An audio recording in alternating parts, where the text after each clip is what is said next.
It ain't the left side or the right side, then it must be the fin side. Inside. It ain't the left side or the right side. Thank you, Solo D. Welcome to another episode of On the Fin Side here with Kat and Paul Picken. You can follow us on Facebook, Twitter, Spreaker, iTunes, YouTube, and on iHeartRadio. You know, we had to jump on and do a show here because something we did not expect to see happen. This past Thursday, Ryan Tannehill injures his knee again, something we didn't expect, and the new Miami Dolphins starting quarterback is Jay Cutler. Who would have thought that this would have happened a week ago, Paul? Yeah, I completely agree with you there, and I'm not surprised that Miami went with Jay Cutler. I'm hoping, since they got Jay Cutler on, make no mistakes, it's a one-year rental, 1 year, $10 million with a few incentives thrown on top. This gives Ryan a chance to, if the surgery is something he needs at some point, go out, get the surgery, get a chance to get right, be back for next season, and they don't really lose a beat here going with Jay Cutler. They've still got Matt Moore to back him up, and really it sets the Dolphins up for long-term with Ryan Tannehill. I know a lot of folks are talking about the out clause that the Dolphins have in his contract. He's not going anywhere unless the surgery gets botched, or if they feel he needs it and he refuses to have the surgery and they don't think his knee is going to hold up. Those are the only two scenarios that you see them out from Tannehill's contract here.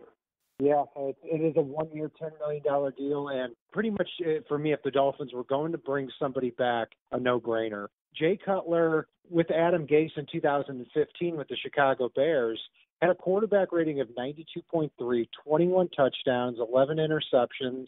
Some would argue not a very good offense, not a very good team, and that those numbers were a little bit overinflated, but nobody's ever questioned Jay Cutler's arm strength, and he did have production in 2015 there with the Bears. Paul, my question to you is, if the Dolphins were going to sign somebody, would you have preferred it was Jay Cutler, or would you rather have them look at Colin Kaepernick or Brock Osweiler or somebody else in the league? For me, this is kind of a two-part answer here. It's the first part is I do trust Gase's judgment, particularly when it comes to quarterbacks. So if Gase felt Colin Kaepernick was the better choice, I'd trust him with that. If he felt Jay Cutler was the better choice, I trust him with that too. So given Miami's weakness in the middle of their line right now, or question marks, depending on how you want to look at it, I could see a case for Kaepernick, given the fact that he has a much better ability to scramble, get outside the pocket, etc. But Gase trusts Cutler to come in and make those plays from the quarterback position that he's expecting. So for me, I'm totally good with it. I do want to go back to one thing you just mentioned about the 2015 Chicago Bears. They had some pretty good running backs in Jeremy Langford, etc., and their receiving core was okay. They had Alshon Jeffrey, who, let's face it, he was amazing. But then their second best receiver was Eddie Royal and a whole bunch of extras after that. They had nothing at the tight end position. So Jay Cutler put up some decent numbers in Gase's offense with arguably a less skilled stable of position players around him than Jarvis Landry, Kenny Stills, Devontae Parker, Julius Thomas, Anthony Fasano, Jay Ajayi, Kenyon Drake, Damian Williams, Marquise Gray. So he's coming in with all the tools to be successful. He throws a decent deep ball, and you've got Parker and Stills on the outside. So he does have the ability to be that placeholder in this offense as they go down the stretch here. Yeah, I don't think it is arguable that the Bears have had a worse offensive cast in 2015 than the Dolphins do now. Because, yeah, if the Bears were at full strength, that would have been one thing in 2015. But they didn't have Brandon Marshall anymore. Alshon Jeffrey was out most of the season. Martellus Bennett missed 5 games. Matt Forte missed 3 games. It was really Cutler holding that group together. Now, I still look at Cutler and think, okay, where is he as far as the 32 quarterbacks in the NFL? Probably not very high on that list, probably lower than what Ryan Tannehill was. But if the Dolphins are going to have a fighting shot this year, they need a capable NFL quarterback. Whether or not that would have been Matt Moore is one thing. But for me, it wasn't even necessarily with Matt Moore, him being a starter better than Jay Cutler. I know we'll disagree on this. I think Matt Moore would have done just as good or better of a job than Jay Cutler. But The other problem is here, too, is Matt Moore at 33 years old going to survive 16 games behind this offensive line? And then he may just be one game away or one injury away from Brandon Doughty being your starting quarterback. Yeah, and while we may disagree on Matt Moore, I don't think either of us is going to disagree on the fact that having Cutler 1, Moore 2 is a hell of a lot better scenario going into the season than having Matt Moore number 1 and Brandon Doughty number 2. I think we can both agree on that fact. So I do think Moore would have done okay, but I think you look at what he did in the scrimmage the other day. He went 5 of 6. He had a long touchdown, but he also threw a pick 6 to Xavier Howard. And I don't want to take anything away from Xavier Howard here, but that's, again, the microcosm of what you're going to see from Matt Moore. He's going to have his superior plays, he's going to take his chances, and then he's going to have his inferior plays where he essentially lofts a ridiculous pick in the worst possible scenario at times. So, it's up and down, and Jay Cutler may do the same thing. But I like the deep ball from Cutler. I think he can be okay. And Cutler's not a guy that I have liked in the past leading up to this. You and I have talked about this. Phillip Rivers and Jay Cutler were the two quarterbacks that, personality-wise, always annoyed the living hell out of me. So, but we got to back him here. He is the Dolphins' shot at returning to the playoffs as we stand right now. Yeah, Adam Gase was asked about that, and he basically said, I know Jay Cutler personally, and I've always thought it was a bunch of BS. And yeah, I think that if you look back at his press conferences a couple of years ago when he was with Denver, when he started out with Chicago, yeah, he looked like a complete douchebag when he was there at the press conferences. I thought he tamed that down a little bit in the last couple of years, which is a good thing. Yeah, and the interesting thing with Adam Gase is this is a sign of the trust that Dolphins fans have of Adam Gase. If Joe Philbin had made a move like this, Tannehill went down and he scraped Jay Cutler out of retirement, I will assure you Dolphins fans would be flipping their lid, and rightfully so. Well, to be fair, Joe Philbin would have probably scraped Tad Lewis off the street. But in all fairness, though, too, you mentioned what Gase had to say about Jay Cutler. I'll point to another thing. I retweeted it out on Twitter, but Jason Leeser had a really good article where he sat down with Jermon Bushrod, who played with Cutler up in Chicago.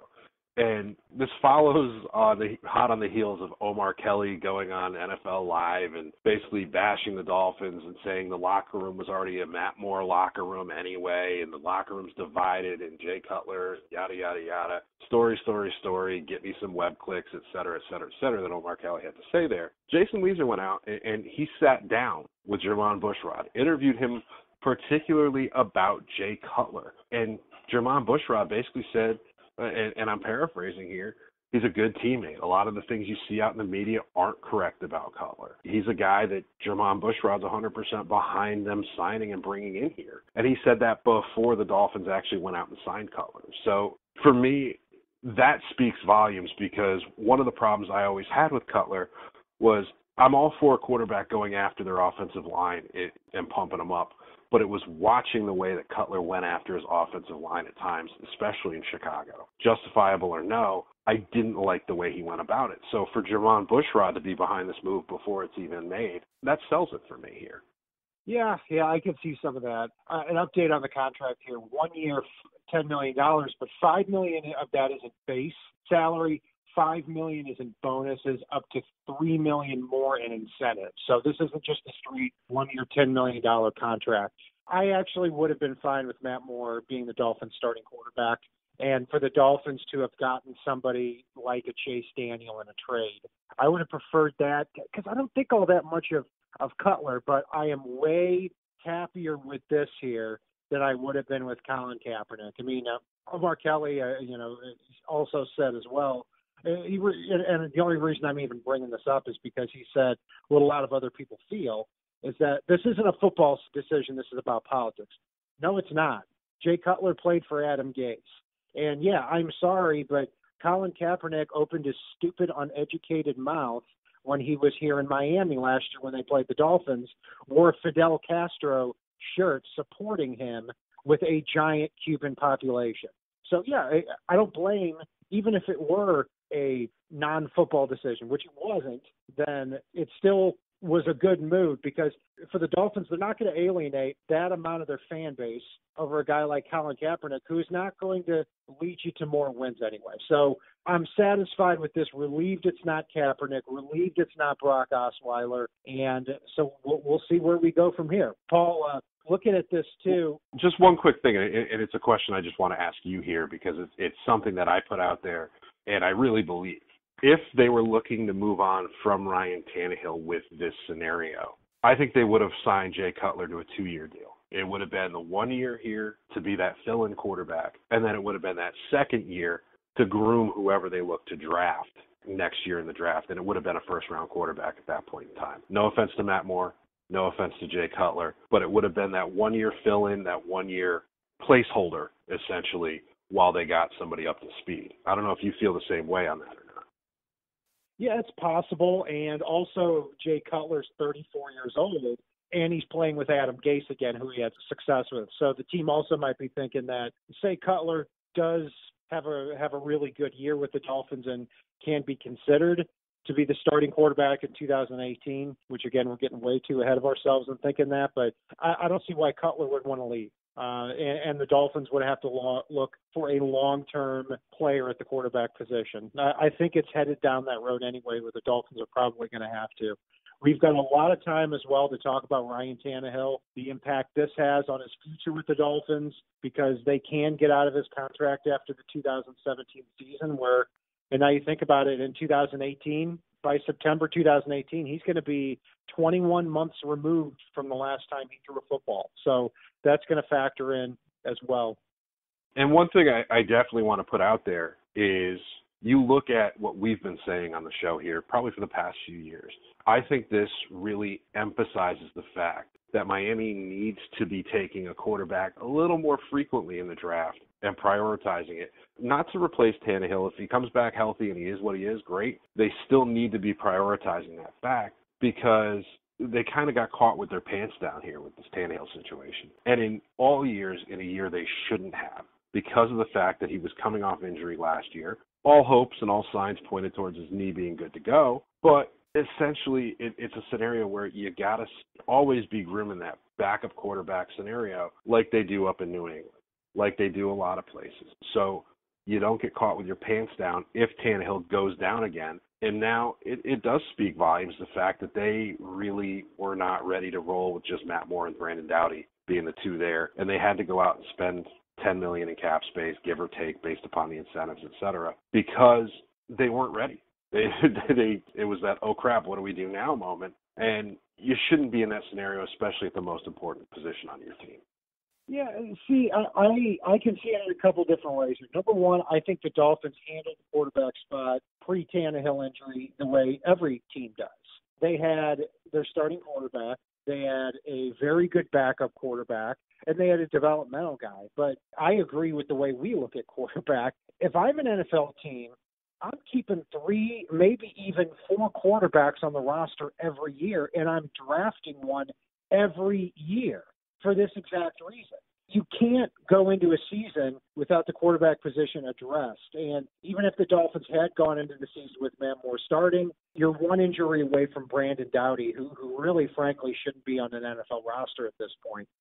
The question I ask myself, though, too, is why are the Dolphins spending $15 to $18 million on Matt Moore as they have the last 5 years combined, if when your starting quarterback goes down, you're not even willing to put him in and have him start? So that's something that could go either way. But I'm much happier Jay Cutler is on this roster than Kaepernick or Brock Osweiler, 2 players that I don't think can play.